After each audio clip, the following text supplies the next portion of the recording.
everyone. How you doing? Welcome to YesterKitchen. Today we are in beautiful, and I mean beautiful, Sedona, Arizona at the Creekside Inn, and this is Trevor.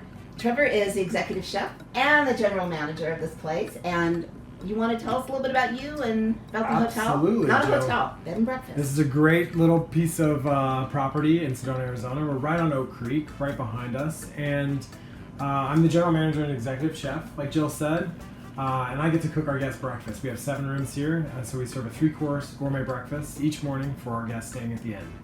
The hotel has been here for about 40 years. It's traditionally bed and breakfast, and it's recently purchased by new owners about 3 years ago, and we're undergoing renovations. We have half of the hotel finished, and the next half will be a new kitchen, bar, and some more rooms. Yay, bar! Thank you so much. And guys, this place is beautiful. If you are ever in Sedona, you need to come stay here. I had breakfast delivered to my room this morning, and when it's not just like granola and yogurt, it is full-on 3-course breakfast. It's amazing. So definitely come say hi to Trevor, and then you're going to meet Yolanda in a few minutes, and come say hi and tell him Jill said hi. They want to hear from me. So today we are going to make chilaquiles. What? I know. So chilaquiles, if you don't know, well, you know what? I'm going to let you say what they are because it is Trevor's dish, and I'm just kind of here for the ride. That's right, Jill. Chilaquiles is a delicious Mexican breakfast. It's a traditional dish that's made in many Mexican households, and it's popularized because it really is a leftover dish. We're not really making leftovers today because it's fresh. Right. And Jill doesn't do leftovers on her kitchen show. But this is a delicious dish that is using ingredients that you can pretty much have around the house. There's a few things you shop for, but chilaquiles is fun because it's with chicken.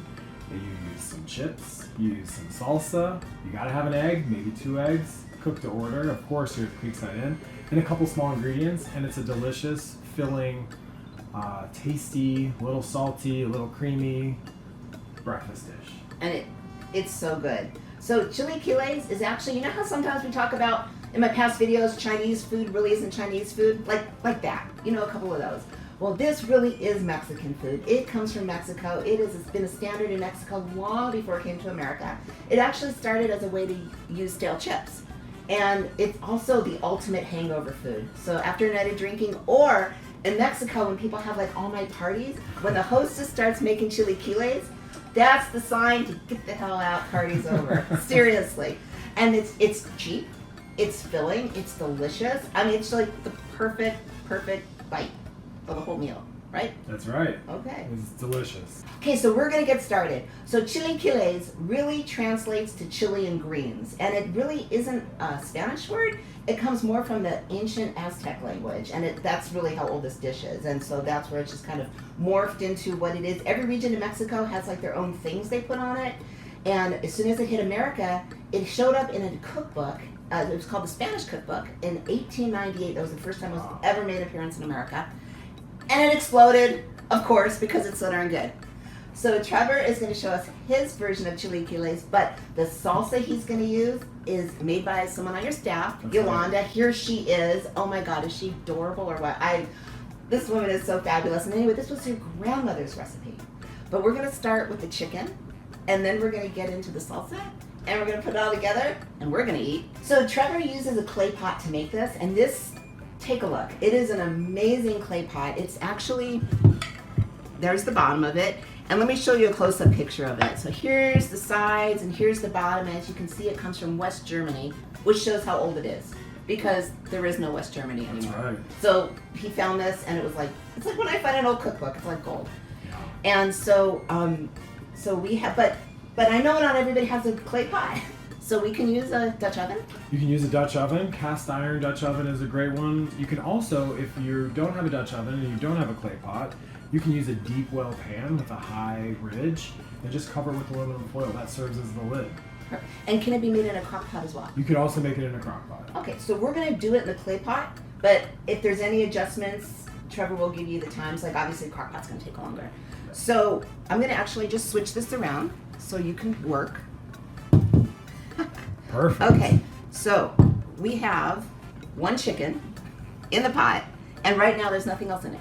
That's right. Just Okay. a whole bird chicken. If you don't like white meat or you prefer all dark meat, you can just buy chicken quarters, legs, and thighs. Perfect.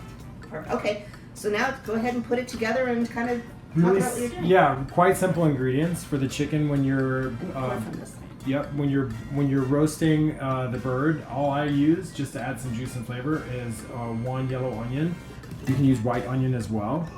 You just have the onion in the bottom. That's going to soak up the juices. Add to the chicken. I'm just going to put on some helpful gloves to do a quick flip of the bird. We're in a commercial kitchen here, so we need to follow different rules. I know That's right. I call it YesterKitchen. I'm just cooking for the family. What's going to happen is the chilaquiles are going to be served for I'll hold that for breakfast tomorrow. So you just want the breast side up if you're doing a whole bird. So we're just going to flip that over. The juice is just going to go right on top. Or the bird's just going to go right on top of those onions. The juices are going to flow quite nicely down below. And then I just like a little bit of olive oil, just drizzle it over the top. So what would you say? Maybe that's like a couple tablespoons? Yeah, I would say just be generous. And then I like to do about a teaspoon of salt. I'm pinching. Okay. And then our lid goes over the top? The lid goes right over the top. We're going to let those juices go right back into the bird. Lid is on top. Is that adorable? And then how long is this going to go in the oven? So And at what temperature? this, the method for the anything closed for chicken is I like to do 425. Okay. Put it in cold. You don't even have to preheat the oven. You just put the chicken in, give it 90 minutes on the timer. After 80 minutes, take the top off, take the aluminum foil off if you're using a pan, and then give it 10 or 15 more minutes, and you'll see that brownness on the skin of the breasts. Just perfectly delicious. A well-cooked chicken should be at 165 degrees.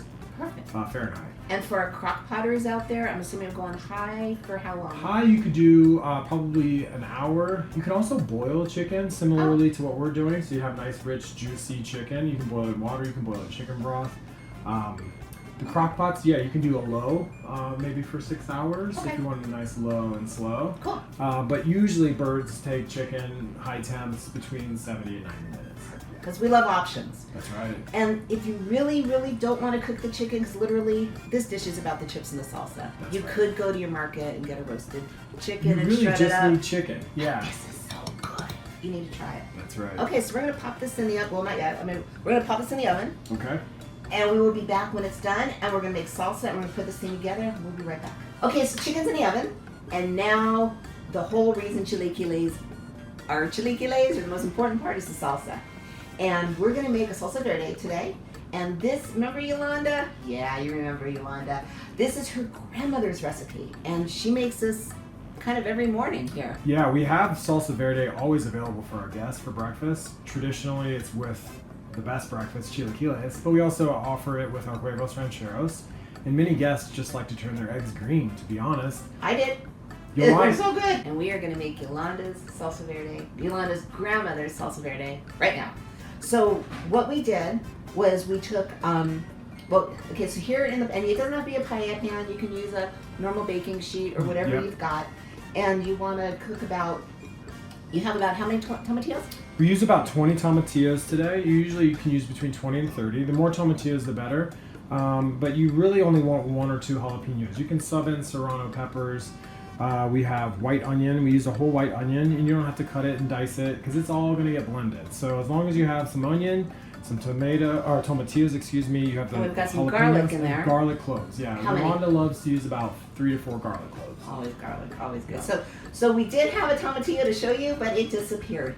So let me just show you the tomatillo husk. It's kind of like what it comes in. So when you go to the market, these are usually around the chili pepper section. And they look like green tomatoes. They're in the husks, and you just always want to take the husk off. Always. They're going to be sticky. Don't worry about it. It's what they are. Throw them in the pan. That's right. A little gentle wash just to get any remaining dirt off, like you wash any fruit or vegetable. Straight into the pan. A little drizzle of olive oil. Maybe you can use 2 tablespoons of olive oil. You can use vegetable oil, depending on your flavor. And then you just save the last 2 ingredients, the salt and cilantro for the blend. Okay, so we'll get to the salt and cilantro in a few. So these already came out of the oven, but what temperature and how long? Correct. Yeah, we used 350 degrees bake time, and you really look for the brown, and it's about 20 to 30 minutes. They can cook longer. It's just going to deepen and enrich in the flavor. But you don't want to pull them out too soon because it'll be a little too tart. Okay, there you go. And it's going to come out just like this. That's Your right. tomatoes going to look a little, disintegrated. Save the juice. It's definitely part of the salsa. That's right. Yes, ma'am. And so that's that step. That's right. Okay, we're going to come back and make some salsa. Great. So now it is time for the whole glue that holds this dish together. Literally, right? That's right. And that's the salsa.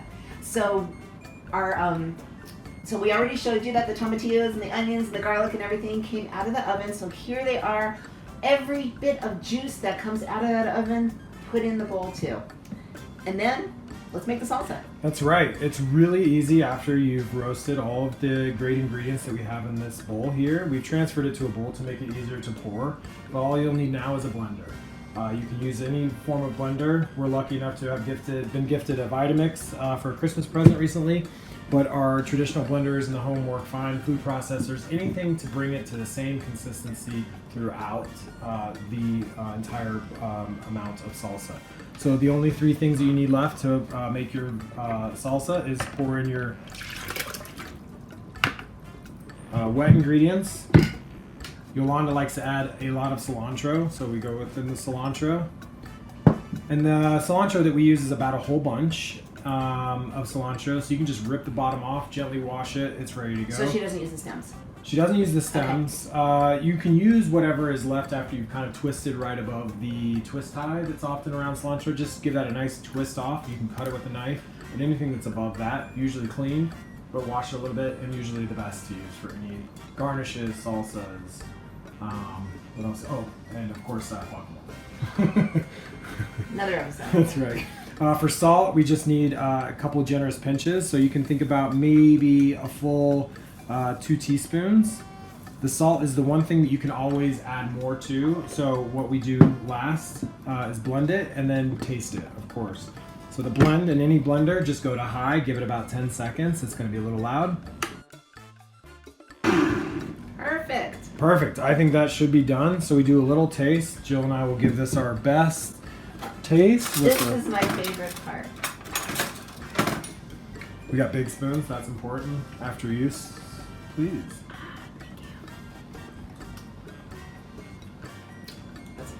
It's quite lovely, and we use both jalapenos, so there is some significant spice. That's right. You can always tame down the spice after. You can add in a little bit of sugar, helps with spice.